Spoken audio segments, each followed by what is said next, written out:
The concert itself is going to begin soon, but before we start the show, I'd just like to begin by acknowledging the traditional owners of this land, the Gadigal people of the Eora Nation, and pay my respects to elders past and present. Welcome to Halcyon's first digital concert. We're going to take a few moments to give you a bit of information and some housekeeping before we begin the evening. Use the chat function at any point to talk to us or to each other. It's a nice way to share your reflections on what you've heard, but it would be great if you could treat it like you would a conversation with the person next to you. We'd encourage you when we're showing the performances just to enjoy the music. Sit back and enjoy. But feel free to show your enthusiasm at the end of each piece. Absolutely. Look, and if you're having any technical issues right now, just jump on the chat and our tech wizard who's with us tonight will sort out all of those issues for you. Don't forget to, if you're having any issues actually with the broadcast, we will be sending a link after the show so you can watch it again later. So don't fret, just sit back and have a good night. We'll be talking a bit during the program as well. And if you want to hear anything about what we're discussing, please feel free to ask a question. One of the things I've discovered in performances is that you audiences actually really enjoy hearing from the composers on the night. And as we can't all be in the same space, we thought it would be really nice to have the composers actually introduce their pieces for you. So we had a chat last week and we've compiled some introductions by the composers, but you also might want to actually ask them some questions. And as most of them are here with us this evening, you'll be able to actually jump on the Q&A button and click on Ask a Question and ask either Jeff or myself or the composers something that's of interest to you that might come up during the show. Because tonight is being recorded live, we're going to begin the concert officially in just a moment. Don't go anywhere. We'll be back in about 15 seconds for the start of the performance.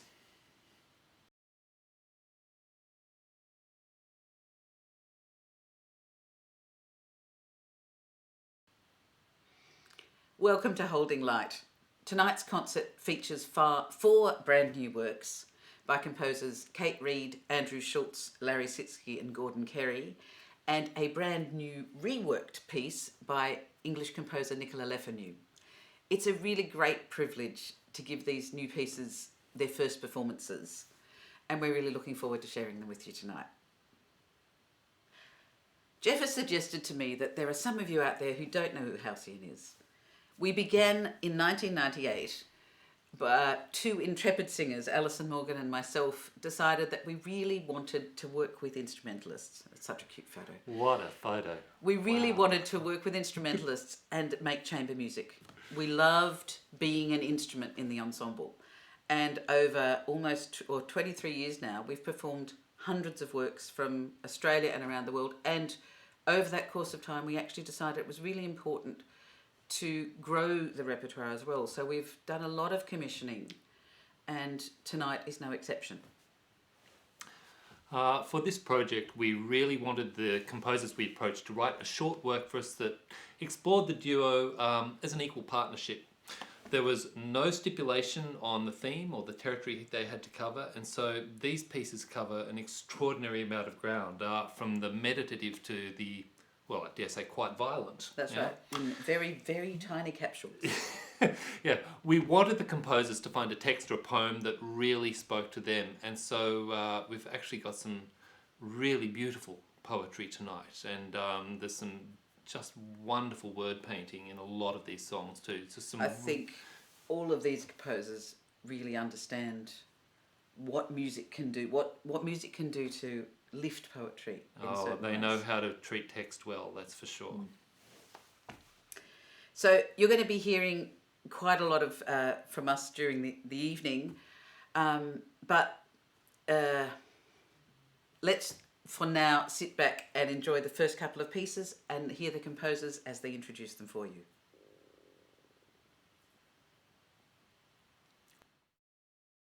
It's really nice to have you here and to have a chat, so maybe you could just introduce yourself briefly and tell us a little bit about the piece. My name's Kate Reid. I was thrilled to be invited to be part of this project. I really enjoy working as a composer with other people. I find that's the most exciting and meaningful way to be involved in music as a composer, which is otherwise a very solitary experience and rather dull at times. So it's so much fun working with you and Jeff, and just the sort of conversations we've had around music, and it's been very inspiring and a great voice to write for. So that's terrific. Obviously, we set the brief. It was a work for voice and cello. You already knew Jeff and I because we'd worked with you before. Where did you go with that idea? What made you sort of create the piece you did?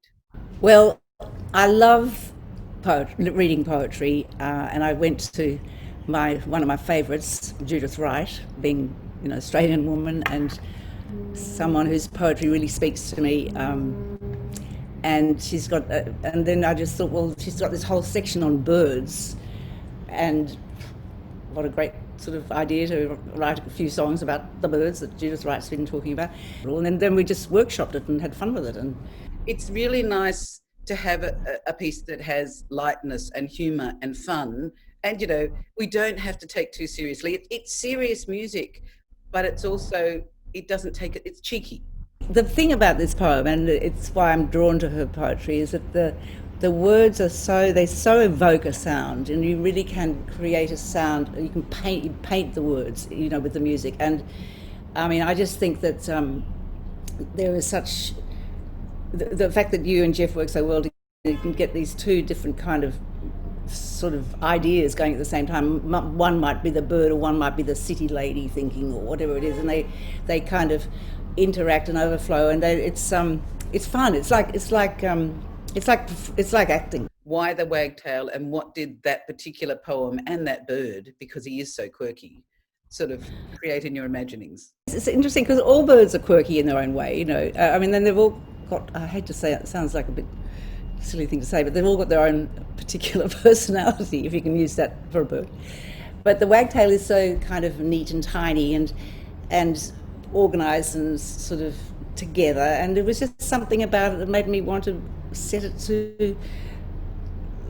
for the cello to have as much of a voice as the voice to have in the thing too. They are cheeky little birds, and they've just got that they've got that thing of saying, you might think I'm small, but I'm really big and I'm very important.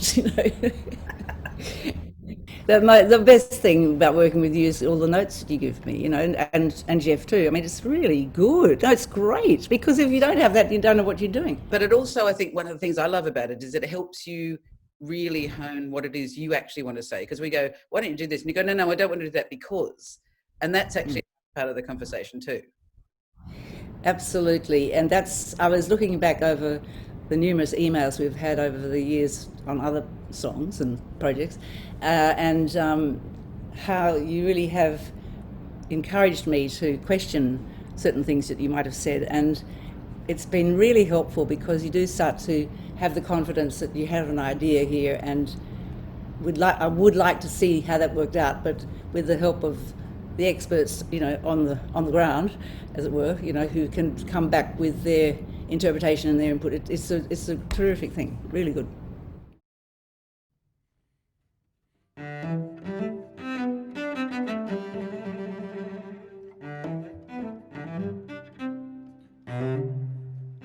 So elegant he is and neat, from round black head to slim black feet.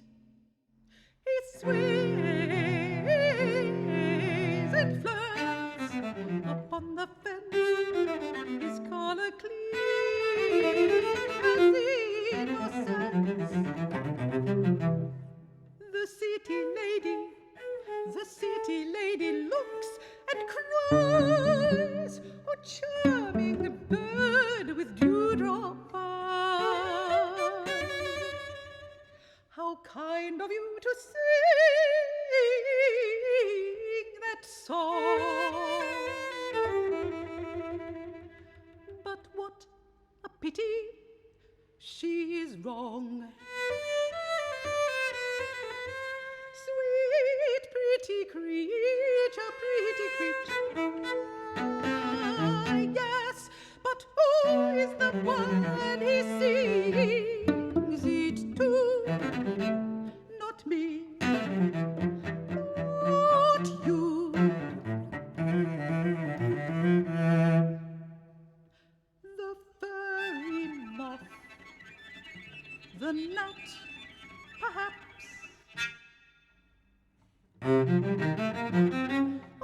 kisses a beak. Snip, snaps.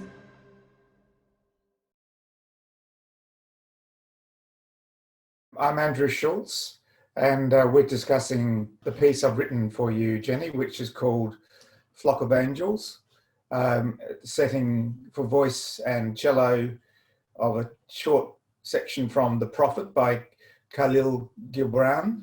The piece is incredibly simple in one sense. It's, you know, it's beautifully still and quite meditative, and it feels almost like the phrases belong in slow, calm breaths. That's something I often try to do, is how much can you take out of the structure or out of the piece and for the building not to fall down, you know? What's the least you can have to keep the thing afloat? And I mean, that means it's, as someone, a conductor was doing one of a piece that says, this is naked music, you know, there's no, you know, there's no hiding. The tempo marking or the expression marking for the piece is still suspended, and it's fairly moderate tempo, and there's rhythmically it's quite subdued, although there's very flexible sort of pulse in the piece with alternation of 4/4 and 5/4 throughout, so that you don't really get a strong sense of metrical pulse, but it is kind of free floating. It doesn't feel like an oscillation probably to a listener, but that movement between 4/4 and 5/4 means you don't have a sense of regularity. You just have a sense of unfolding, which I think works really, really nicely with the text. I also, the way that the cello starts sort of as a drone, but then you have these long notes sustaining in the voice as well when the cello blooms, and we sort of we interplay that together quite well. So you have moments of stillness and movement in both parts. Yeah, it's interweaving between the parts is what I was trying to do, and to create movement and shape in it was actually about nuance and smaller things rather than relying on particularly large gestures. And I think that's also the nature of a look. It is possible, of course, to write a very challenging, complex score for just the two lines, but it's also, you know, tempting to just pare back to what is the least that you can do in a way, you know. Actually, I guess that's in this piece, certainly I'd say that's the case. I've tried to pare things back. But I think that's also about the text as well, that the text is actually, it's quite beautiful really, but it's also about irony in a sense that things are never what you think they are. And just when you think you've worked out what they are, they shift and they're not. So, and then a whole lot of practical things about writing for lower voice and balance with cello, which can easily overly dominate given you have a shared range, you know, so you have to handle carefully the interplay in that middle range where the voice and the cello overlap. Well, I think you've achieved that very well. Now, it's actually a piece that we really enjoyed rehearsing because of that kind of, it's very much a dialogue where we had to respond. We even had to kind of hand the phrases to each other. The text is about beauty, and that was what attracted me to the poetry. And it's about a series of paradoxes about beauty. There's something in Emerson, of all people, who had something very similar to say about beauty, which is that beauty can never be grasped. And I like that too, because I think that's part of what it means to be someone who's trying all the time to be creative in their work and find ways to express ideas and so forth, is that everything is perpetually slightly out of reach, that you'd never quite achieve what you'd hoped you'd get, and so you try again, you know?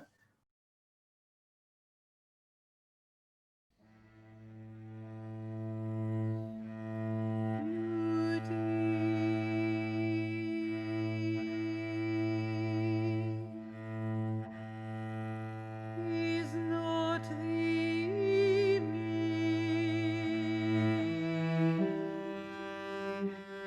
is not the image you'd see.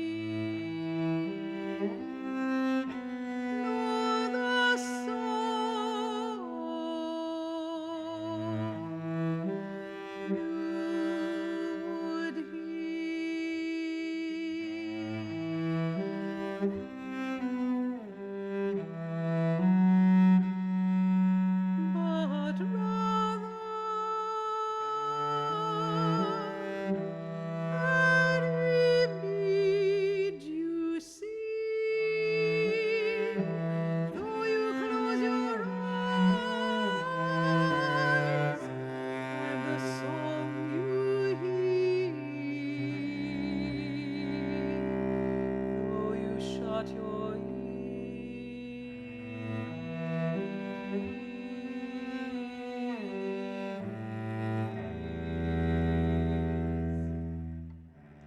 It is not the sap within the furrowed bark, nor a wing attached to a cloak,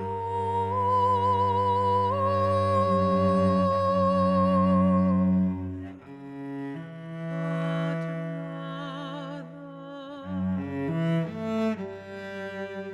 rather a garden forever in bloom, and a flock of angels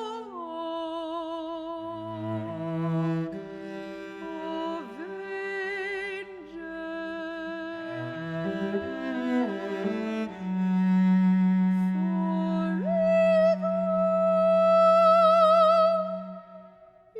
in flight.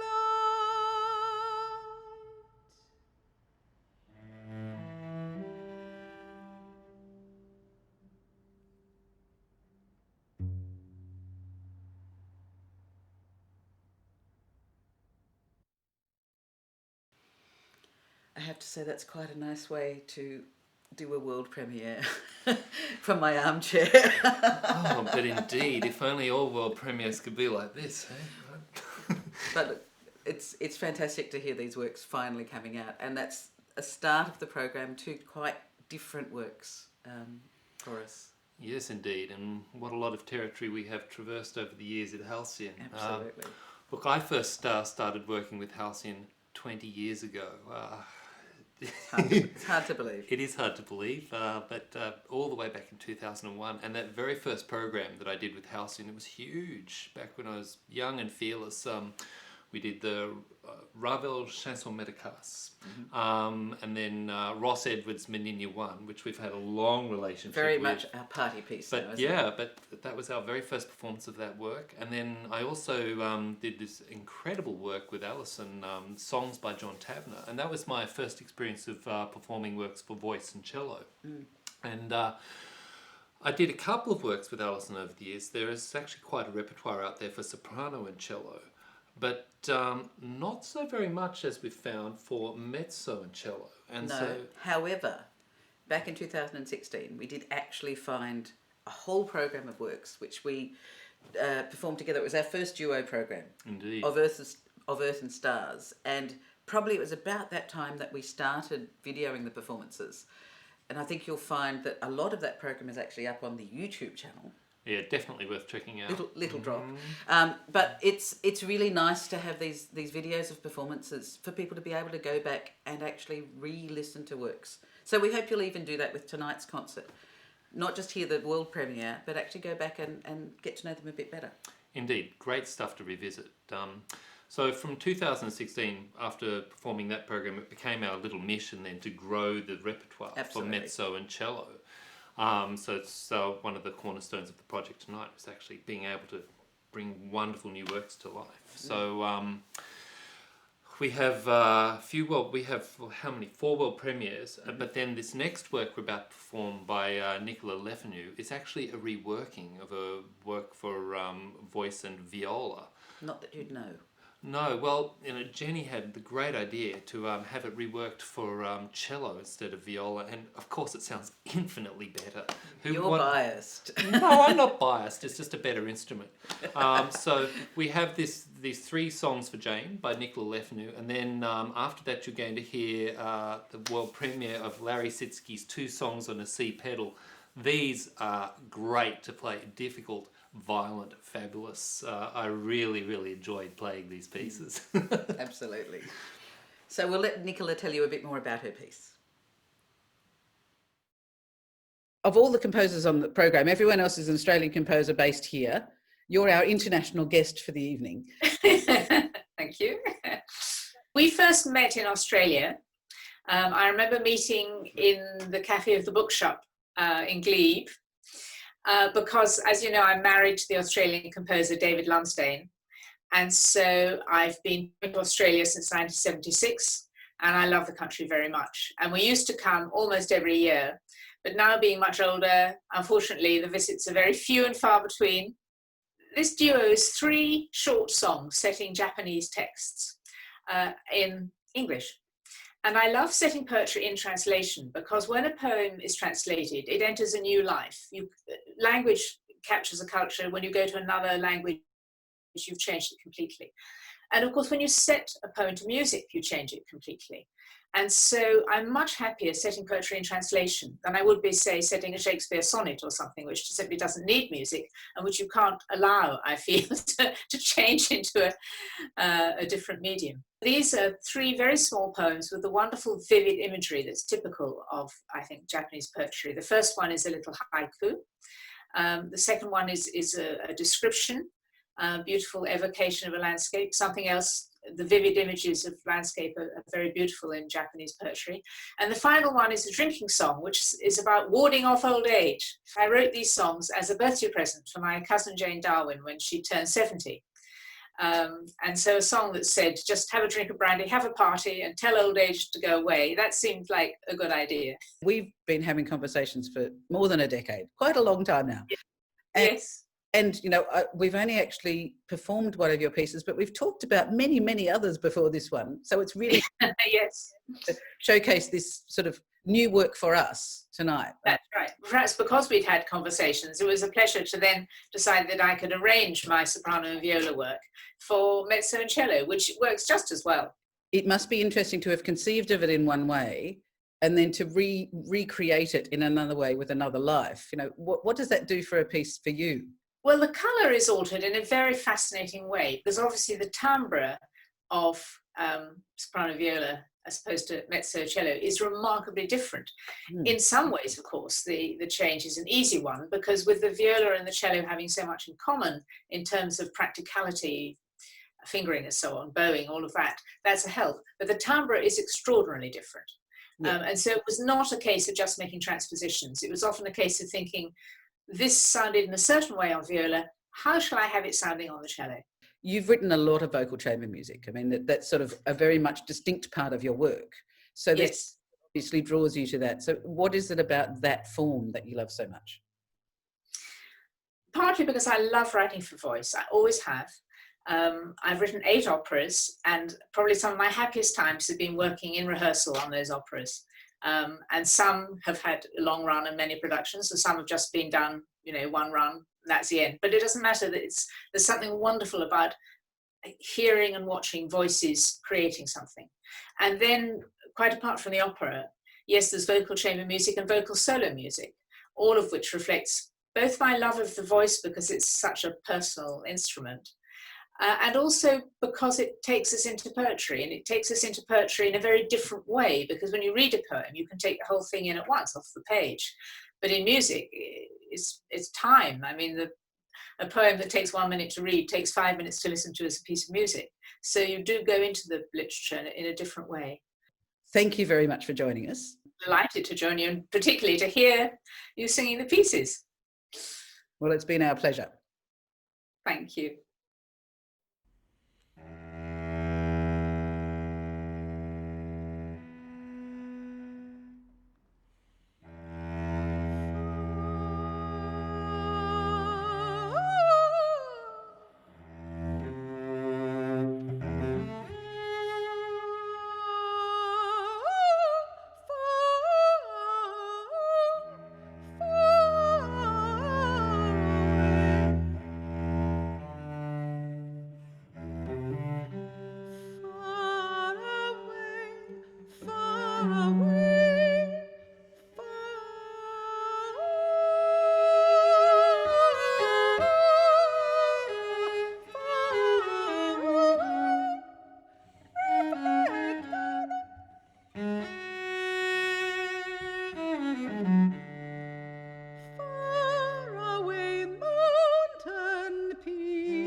reflected in its eyes.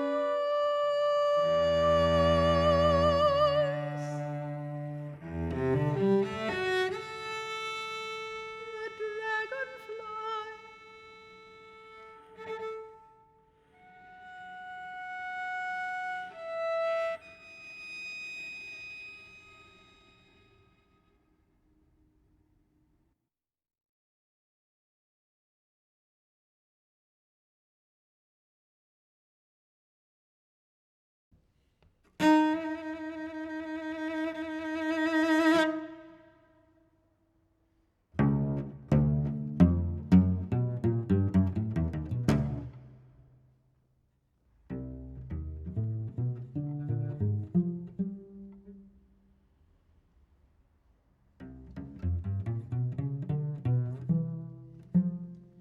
scattered petals.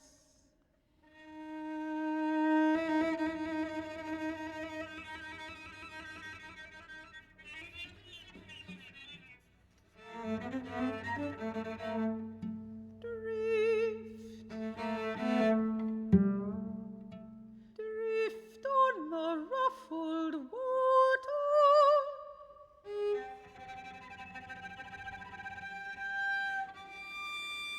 Sky filled with stars, glittering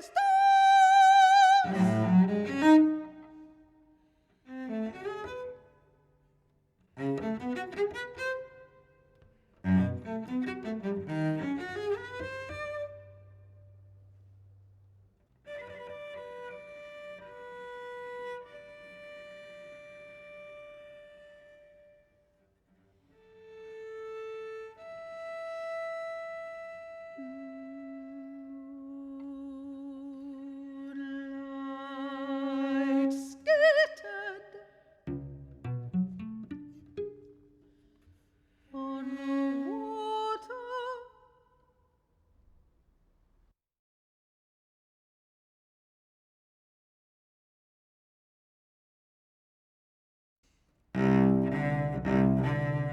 Standing around looking intelligent, sitting in silence, patient and dutiful. It's not nearly as good as giving a party.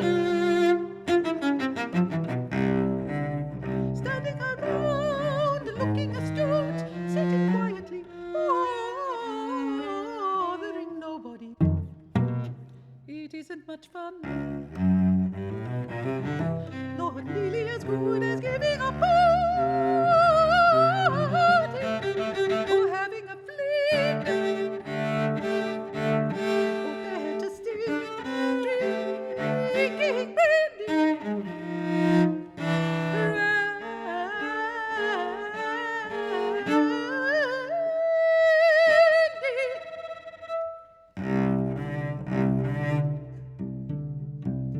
And then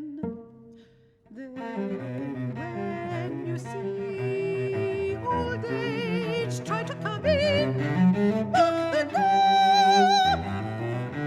When you see old age coming, just say, I'm not at home. Hello, my name is Larry Sitsky.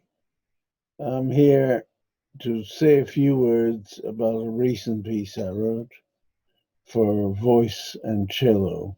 When Jenny invited me to write a piece for her and cello, I have a big library here at home, just a few feet away from where we're sitting, in fact, and there's a huge amount of Australian poetry there. So for some reason, Brain kept saying Christopher Brennan, Christopher Brennan. So I went to that and I found a couple of songs I thought I can deal with this. And then because of the words and the slightly obsessive nature of the poetry, I decided I would write these two short songs with a constant C bass, the open low C on the cello. There always seems to be quite a dramatic contour to the works that I've experienced of yours. And so even in this very, very short piece, there's a sense of drama. And I think that the C pedal definitely adds to that. But what do you do when you kind of get a text like this? I sit and read the text over and over and wait for something to start up in my head. So I wait for the little alarm clock to go off, because then by then I've heard most of the song clearly enough. And then the writing, as you know, happens fairly quickly. It's because there's been this lead up thing. I wouldn't write the first bar of a piece if I didn't know how the last bar goes. It always impresses me how fast you can see, but that makes sense then, that it's already, once you actually set pen to paper, it is conceived in your head.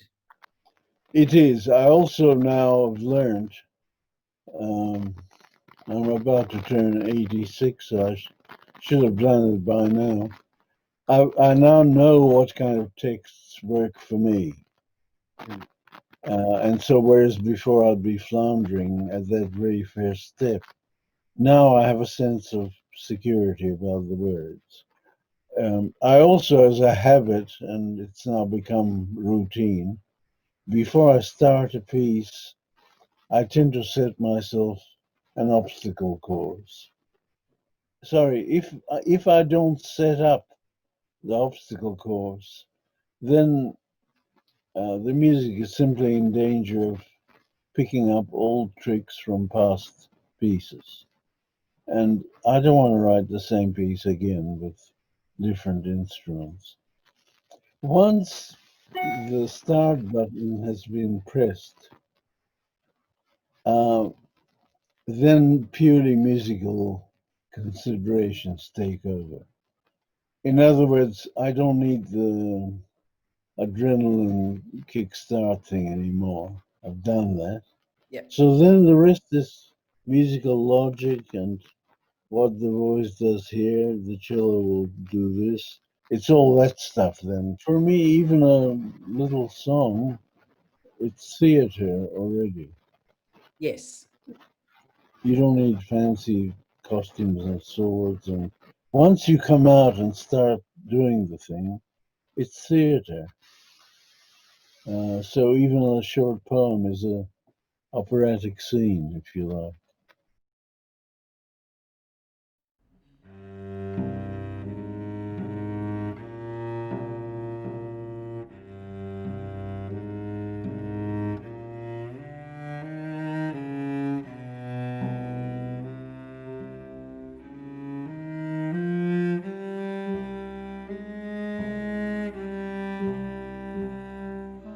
I am so deep in debt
So I'm just enjoying listening to the performance and not being on stage. One of the things I think that I love about doing this music is that we get to work with composers, that we actually have relationships with the people who write the notes. Absolutely. And, you know, all of these pieces have come out of relationships, out of conversations, out of long histories. Indeed. Yeah, and very, very different territory too, the relationships we covered in this program too. For instance, with Kate's piece, we worked super close with Kate and workshopped the piece really, really closely. And it was a blast. We had fun, a lot of fun. as she alluded to as well. It was a really good dynamic between us. But also with some of the other works, well, most of them, we were left to our own devices. And, you know, often it doesn't happen that way with a world premiere. The composer is wanting to workshop everything and try out ideas. And so it was very lovely because a number of them said, I trust you, we've worked together before, I know that you will do... You will do. That's a bit of an service to my honour, music. It is. especially with the composers we are dealing with here. Absolutely. I mean, they're huge names in Australian music. It's quite something. No, it's we are very thankful for these works, and we're really thankful that we have got to know these composers over the years. I guess for me, watching the conversations has actually been quite nice this evening too, because you can tell I'm fascinated by how a composer thinks and what goes on in their head, why they do what they do, how they engage with text. And in fact, if you want to know more about that, you can go to the YouTube channel, because there's a whole playlist called In Conversation With, actually, where we've been talking with composers. I've been having conversations for a number of years, and it's really fascinating. I hope you've enjoyed this evening actually getting a chance to hear some insights from them, because I think the way that they describe their work is not necessarily what we would say, and it's really nice to hear their own thoughts on their own notes. And that brings us to our final work tonight, which is a real beauty, a piece by Gordon Carey, and we've performed a lot of his music over the years, and each time it's been a special experience. And, Absolutely. I was very excited. Well, we both were when we got this one sent through to us. You just look at it and go, oh yes, you know it's going to be good. And all the hallmarks of Carey's writing are there. Great craftsmanship, really good counterpoint, great word painting. It's a bit of a gem, this one. Look, and I hope, by listening to this program, you can see the relationships we've had with the composers, also the relationship that develops when partnerships work together. So 20 odd years of working together, I hope you can see the dialogue that we have without actually having to do very much. That's a really, really special thing. And I would really hope that these pieces have lives beyond us, with other singers and other cellists who get to make this sort of music together too. So we're going to let Gordon introduce the last work for you. Lovely. Hi, I'm Gordon Carey, and I'm here to talk to you a little bit about a piece I've written for Jenny and Jeff called My Sorrow's Flower. What I really like about the poetry is it's incredibly delicate. The words are so spare, and yet there's so much sort of depth of meaning, which I really feel like you've brought out beautifully in this setting. It almost has little Shanas in it. It has these lovely individual sections that take you through the text that are quite different colour worlds and sound worlds and emotional worlds in some ways, even though there's an arc that goes through it. There's so much content contained in a very small form. Which matches the poetry, I think, nicely, that just because something is small in scale, it's not small in conception. It's based on a poem from an American poet called Christian Wyman, whose work I came across a few years ago when he published a book in 2013 called My Bright Abyss. And it's a detailed story of how he was coming back to the Christian faith that he'd abandoned as a younger man, round about the same time as he was diagnosed with a particularly unpleasant and rare form of cancer. And over 7 years, he charted his response to that emotionally, spiritually, as well as physically, and put it all together in this really rather stimulating meditation on all of that. I think the instrumentation worked very well with the text because the text is so refined and so concentrated, and gets such a lot of meaning out of so few words. And I thought that one could reflect that musically by the very, very simple resources of a voice and a cello, which is effectively a one-line instrument, though of course there are ways of faking polyphony and harmony and so on. And because I think the mezzo voice and the cello sharing a lot of their compass means that you can create a kind of richness there out of less sound than you're actually producing. That to me reflected that particularly that final image of something like a dead or dormant tree that suddenly comes alive simply because it's covered in snow. So the light changes, the shape of it changes, the presence of the thing changes. And I think that's a bit like what we're doing with the sound of the voice and the instrument. And it struck me that what he was doing there was elaborating an idea in the book, which is that, of course, life is never easy, life is never comfortable, and even being a person of faith doesn't necessarily give you a kind of security blanket against anxiety, fear, pain, and so on.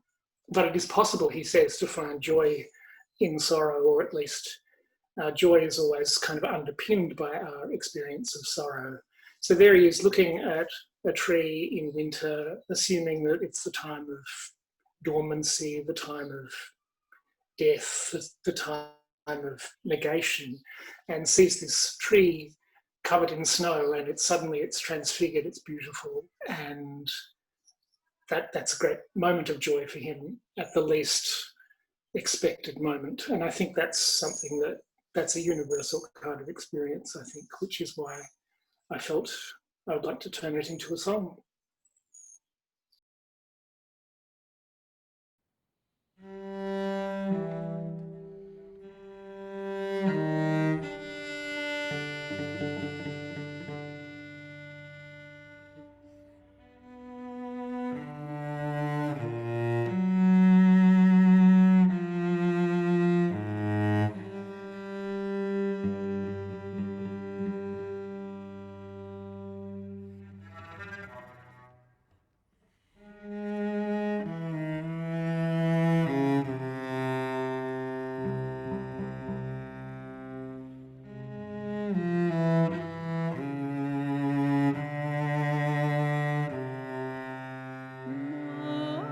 My sorrows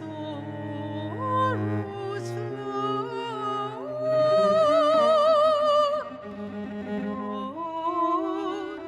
so small a joy.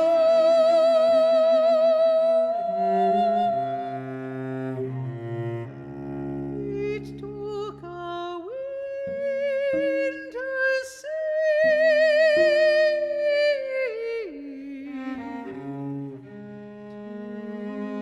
to see it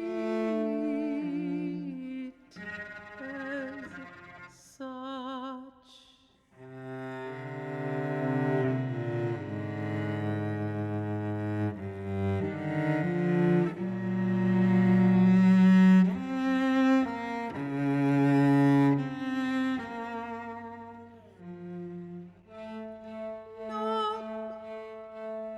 Unsteady, stunned at all the evidence of winter's one imperative to destroy.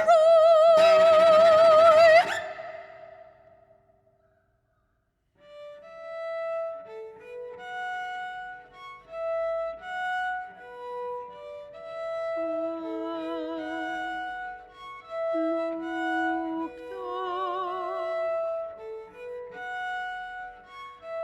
and saw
sadly, that's the last piece on the program. I've really enjoyed Aw. listening to tonight's program. So But have I. I wanted to say a huge thank you to every one of the composers who have given us these pieces to perform. It's been fantastic to bring them to life. I also, one of the things that I'm missing, apart from not being in the same space, is that lovely moment when the composer, you go, come to the front, take a bow, the audience all gets to acknowledge the work that they have done, not just the work that we have done. So please use the chat function now. You've been all very, thank you so much for those who've contributed. Thank you so much to those who've been silent. It's been really, really great to know that you're there. And there's been some lovely comments along the way, but it'd be great. Flood the chat with your thoughts, but particularly with your thanks to the composers for these really lovely works. Look, indeed, and so please feel free to say whatever you liked, what particularly stirred you. They're all such wonderful pieces. They traverse so much ground. And look, to just briefly say about Halcyon, there is no other arts organisation in Australia like Halcyon because there's almost no government funding whatsoever. Halcyon is pretty much funded out of Jenny's pocket. And from, well, it is, and from some generous benefactors out there. And some very generous benefactors. So she does remarkable work on a shoestring and has been doing it for decades and has amassed a huge body of music, which is all now in the Australian Music Centre Library too. So it's quite a heritage you've created there. So any support that you might be able to give Halcyon would be most gratefully appreciated, and we can do more fabulous premieres like this. Exactly. I also wanted to say a very large thank you to our tech support person tonight, who is behind the scenes making it all happen while we just sit here and have a good time. It's been really lovely to be able to share this evening with you. I wish we were face to face, and hopefully one day we will be soon doing that, as they've just made announcements about the changes in this, so that's very exciting. But for the moment, really pleased that we could bring this to you. If you want to watch any of these pieces again, we will be sending a link out to all of you once we've got it uploaded so that you can watch it again at your leisure and have another listen to what the composers are saying, take more time to hear the pieces, and really hope you have enjoyed this evening. Please stick around. This is the end of the formal part of the evening now. So if you would like to ask us some questions, if you'd like to know a bit more about some of the things we've talked about, if you'd like to ask the composers some questions, we don't know quite how we're going to do that yet, but we're going to experiment. You're all here to experiment with us, and I want to say a big thank you actually to all of you for tuning in. I know how hard it is to watch concerts at home. It's nice, it's enjoyable, but for me, it's just not the same as being there. So I really thank you for making the effort and being here with us and sharing tonight with us. So I can see there's lots of chats. I need to look at some of this chat now. Goody. Now's your chance to put us on the spot, guys. So, yeah. So do we have any questions? Let's see, what have we got there? How long did it take to compose these works? Well, that's very varied. That's a great question. It's a good question, though. I'd have to say, Larry, we were talking about how fast Larry composes. Larry actually... Mate. He said he was writing the piece, and within 2 days it had appeared. So that is he wins the record for the fastest composer. It was extraordinary, but it appeared in a handwritten version, which I love. I love handwritten scores. Character it had, but then I had to take a long time to transpose it into Sibelius and make a really, really nice copy for us to work from. So I have to say, how long does it take is how long is a piece of string, because it's totally varied. We tend to say, this is the date we'd like it by. Some people are incredibly efficient and get it done well ahead of a deadline. Although Other that's people, pretty rare for a composer, it has to be said. Well, I have to say, we have learnt. The Kingfisher project we did back in 2015 with 21 new works, there was every length of it. The ones that were there 3 months early, the ones we were still asking the week before the performance. Or the day before the performance. Remember that one? They're human. So it varies. That's the answer to the question. All right, so look, I guess one of the other things that, because we've got some time and we can chat, I was going to say, what have you learnt after all these years in working with a singer? And then I'll tell you what I've learnt from working with a cellist. Oh, wow. You treat them with the utmost respect at all times. Of Be course. very, very careful with the singers. I've learned so much from working with a singer, and you have to work in think in a completely different fashion. I've been trained, after working for years with Halcyon now, I've been trained to understand the range, the particular parts of a singer's voice that I have to be careful of, that I have to respect, where there might be a potential balance problem, where there's never going to be a balance problem. Absolutely. And where I can play louder. But also I've been taught to think about words. And, it's the text is everything when you're doing vocal music. And we know nothing about text as instrumentalists. Well, we don't. Well, you're learning. We know arco and pizzicato and collegno, but we don't know about text and word painting. And it's a huge deal. And, So does it change the way you approach your own music? Yeah, it certainly changes the way I would play the cello with certain fingering choices, for instance, Okay. what timbres I'm going to be exploring, what strings I might be using. Absolutely. If the text is dark, well, I might be playing something on a lower string instead of a high one. I don't want such a bright sound. But also with phrasing is incredibly important as well. Hang on, the singer's going to have to breathe here. That means I'm going to have to breathe here as well. So it's also taught me a lot about breathing too, which is incredibly important. If you're not breathing with a singer, you're not going to be producing very, very good music. No, and I mean, I think you probably saw that tonight. There is those kind of those things. And look, and the thing I would say to you is one of the things that I mean, and I guess Alison and I both knew this when we set off, that we wanted to explore the timbres that came out when we worked with instruments. And so there's a really nice thing about matching sound. I said there's a lot of pieces where we hand over sounds to each other, and so that whole notion of matching sound and listening to the quality of sound, the way we begin and end, all of those sorts of things has been really, it's very informative. And I think, even just watching the way a bow stroke, the sort of gestural things that happen on your instrument inform the way that I breathe. Well, indeed. So, I mean, we've both learned so much from each other. Yeah. And you've learned a lot about harmonics, right? I still have a lot to learn about harmonics. And But you've learnt a lot about vocal piano. That's true. But you know what? To be fair, a lot of string players don't understand harmonics terribly well. It's actually, it's a whole diverting field unto itself. But yeah. All right, now we have a couple of questions. So, will we be doing the gig live post-lockdown?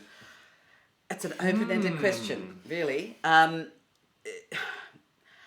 I don't know quite what we're doing post-lockdown. We're still trying to work this out. This has been one of the hardest things about this year is this project started planning mid last year, maybe? Indeed, a long time ago. March, we were ready to go. Everything went into then, lockdown. It's yeah. like, okay, so what do we do? When do we do it? How do we do it?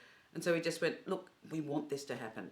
So, look, I hope there is a future live performance because we'd love to be in front of audiences. Yeah, indeed. But for now, at least you can listen and at least you can see it. But one important thing is that we've also put these tracks down in the studio too. That's There true. is going to be a CD. Yes. Stay tuned. Yes. It may take a little while, watch but this one space. day, look for the word holding light and it will be a whole other experience. Indeed. Where did we perform the concert? Okay, interesting. And how did it work without an audience? Well, very good questions. We performed the concert, we recorded it in Summerhill Church, and it's a lovely large space. So we had a beautiful acoustic to work in, which was great for some of these very, very spare You know what? I think that's one of the nicest acoustics I've ever performed in Sydney. It's just a brilliant, brilliant venue. If any of you were at last year's last live performance in Nature, we actually did the concert at that venue, and where we would have done more concerts this year, but so we decided that it would be a really nice space to record it because there was one, room to distance, two, room to actually have a real acoustic to play with, and we knew some of these pieces needed that extra space around them. How did it work with no audience? Beautifully. How did the performance work? Really differently. It's very different, and it was very strange performing premieres to a camera. But wasn't it? But you know what? In its way, it was still just as nerve-wracking. Yeah, no, I think that's fair. No, definitely, because you're performing for perpetuity. It's now going to be up there forever. That's true. In Often cyberspace, a world premiere can be lost in that. well, yes, all sorts of things happen in world premieres, and sometimes Not one in can take, ours. not in ours, of course, but one can often take great comfort in the fact that, oh, that's never going to be heard again. We look forward to the second performance of that very, very difficult world premiere. Yeah, But exactly. this had to be got right, so we really worked hard. Yeah, and because, I mean, you can tell we respect the music, so we wanted to do great service to the first performance. But it was a very strange experience. I think we're all learning better to perform for camera, but I don't think one of the things that I've discovered, and even when we were putting this video together, I think this was a fascinating question, that we had to allow space, because I know between movements of a piece, at the end of a piece, both the performers and the audiences breathe together. And in a video, we just didn't have that time. So it was like we actually deliberately created quite long spaces because we felt that was the natural space that we would have breathed together if we were in the same room. Okay, another question. Why is commissioning work important? Oh, well, Exclamation mark, because it matters. It's legacy. Absolutely. And It's everything. It's actual work for people. It creates work, but it's also it's important for the composers because they're creating work. It's important for us as performers because we're getting to deliver premiere performances and to craft work and to interpret work, which is what we do. But it's also for the people that commission work, and I think this is really a really important question, they're actually helping give birth to something that lasts. You know, when you go to the Australian Music Centre, you see all these pieces that have been created and honed and picked up by other people and go on to have lives and lives and lives long after we all pass away. Well, that's it. It's as I said before, our cultural legacy. Yeah. And it's also very important to remember that everything was new once. We have to keep producing new music all the time. We can't just keep performing the works of the past, fabulous and wonderful though they are.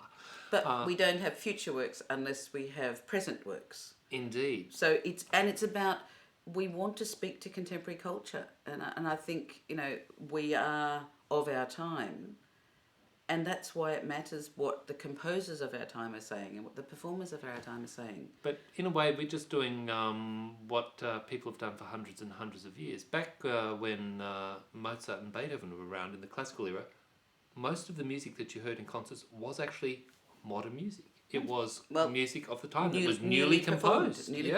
Composed. We're just doing the same thing. And I think the other question, can anyone commission work? Yes, anyone can commission work. All you have to do is talk with ensembles, performers, composers. It's, you know, it is actually that easy. It's about conversations. And we've had some beautiful works. There's a conversation on the channel with Nicole Murphy, who is actually talking about some commissioners who commissioned her through Musica Viva because they wanted to show how important commissioning was. And so every time the piece is performed, they get to make this little blurb that says, we did this because commissioning matters. So absolutely anyone can commission music. Talk to us. Yeah, absolutely. Now, lovely. So Jason Noble has asked, the wonderful Jason Noble, do you think this digital platform will have a place alongside regular concert attendance? And are you drinking Pinot Noir? No. Well, actually, Jason, it's not a Pinot Noir, it's a Shiraz Mataro Grenache. But it's very nice. Look, I think the digital platform definitely will have a life for at least a fair while. I don't know how long it's going to go. Everything that's new becomes outdated so quickly. But I do think, I don't know, and one of the reasons that I'm hesitant about live performance is I don't know when all of you as audiences actually want to come back. I know that everyone's itching to, but I also know we're all quite comfortable sitting in our lounge rooms watching things. So I think the digital platform has a lot of merit. It's not the same as being in the same space, and I missed you all. No. But I think it's great that we can do this and we can share music in this way. Yeah, look, it's a great question that he asks, and very, very pertinent. to our situation today. Yes, it's certainly now an entrenched part of life. And as we've all found out recently, living on these horrendous Zoom meetings and Microsoft Teams with Brady Bunches infesting the screen. But look, it is life now, and people have discovered that actually, you know, we can do a whole lot of things. And in fact, there is an advantage. I mean, being able to create videos of performances means we can stick them up on our YouTube channel, and you can watch archival performances, and that means that people anywhere can find this music, can discover it, can share it, and can listen to it over and over again. So I think that's actually really the important word in this question was alongside. Yes. So alongside, yes, it will always exist alongside from this point, I think, just as long as it never replaces. Yep. Both have their place. Yeah. Yep. I'm with you there. Well, thank you very much for joining us. I think we've wrapped up the questions, and it's been actually quite a lot of fun sitting here and chatting. I say, we should do more premiere performances like this. Yes. All right, well, look, thank you very Jenny. much. Yes. We will enjoy the rest of our evening. I hope you do yours. And please look out for the link. It might take us a little while to get it uploaded, but we will send it straight out to you, and you can watch the performance again. And I hope you've really enjoyed this evening. We have. Yeah, it's been a blast, everyone. This has been fun. Thank you all for viewing. Ciao, ciao.